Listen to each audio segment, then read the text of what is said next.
Yo guys, what is going on? So the iOS 10.2 update just came out yesterday, or actually today, and I downloaded it on my iPhone 5. I'm gonna tell you one thing, I say this all the time, the fact that this phone is still getting updates is like the most amazing thing in the world. This phone came out like 4 years ago, maybe 5, I don't really remember. It's kind of sad that this is the last update this phone will probably receive, but it's still pretty dope. It came this far into almost 2017. Now the sad thing is, with the iOS 10.2 update is that this update wasn't really suited for the iPhone 5. It was more suited for, I wouldn't even say the iPhone 6 and 6 Plus. It was more suited for the 6S and the 7, mostly for the 7 and 7 Plus. So this update did come with the TV app already installed. I'm not really sure where that is, oh, right here. But it's something that I probably never ever use. I'm not really sure what even the use for that is. I don't know if it's supposed to be like a Netflix kind of competitor or something, but there's that new app if you're interested. Now in the Photos app, a lot of things have updated as well, but they're mostly because of the 3D touch features that the 6S and 7 have. So this phone does not have 3D touch, so live view and all those things really aren't used in this thing, so those are kind of pointless to talk about. In iMessage though, if you guys seen my beta 4 video, I talked about how a ton of new emojis have came out, and that's completely true. I believe there's over like 100 emojis that came out, which I find awesome. I know you guys can't really see it that well, but it's pretty awesome that they were to include more emojis. And like I said, they took out the peach emoji, but now they added it back in. Let me see if I can find it.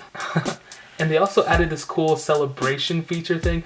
I don't really know how to unlock it or how to use it on here, but apparently there's like this thing is if you put a celebration on it or something, like you set it for a celebration, it'll like take up the whole screen and it'll be like kind of cool. I don't know if it's like balloons or something, but it's kind of a cool concept they came up with. Now in the music app, they added something cool, is if you swipe up, so if you had songs on here, I don't have any songs on here, but if you swipe up on the now playing song, you'll be able to see more stuff about it and be able to shuffle it through, so that's kind of sweet. And if you guys haven't heard J. Cole's album, it's pretty dope, I will say. A lot of people don't like it, but me personally, I think it's pretty dope. She's Mine is probably my favorite song, or Neighbors. And a ton of other stuff has been updated as well. Two things that I'm most happy about are that Bluetooth for third parties, so let's say my car has Bluetooth. I noticed after the iOS 10 update, connecting my Bluetooth to my car took a lot more time than it used to do on iOS 9.3.5, but I've not updated the iPhone 6 Plus to iOS 10.2 yet, so I'll have a video of that soon. And another thing I'm super happy about is that if you swipe up to go to the control center, this was a big problem with mine, especially with the 6 Plus that I have. So I would quickly, if I'm like walking around campus or something and I want to turn the brightness to see the screen, I would swipe up and I would always accidentally grab this thing instead, and it would just go sliding all over the place, and I have to slide back and carefully like hold it down and change the thing.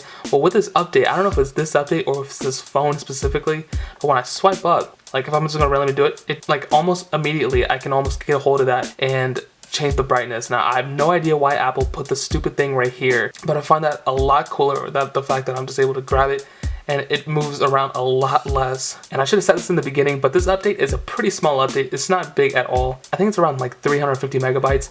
I was already on the beta, iOS 10.2 beta on here, but when I updated my iPhone 6 to 10.2, I think that was about like over a gigabyte. So if you're coming from iOS 10.1, expect it to be a lot bigger. But I will say this, if you got an iPhone 5 and you're debating to upgrade on 10.2 and you're on 10.1 or 10, definitely upgrade to 10.2. I usually don't say that, but unless you're on 9.3.5 or something, iOS 9, keep it there. But if you're already on 10, upgrade to 10.2. Now I have my iPhone 5S here and I got an iPhone 6 and 6 Plus.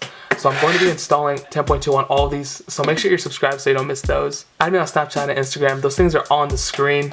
Make sure to like this video as well. Comment what you guys think about all this. I will catch you guys in the next video. Peace out.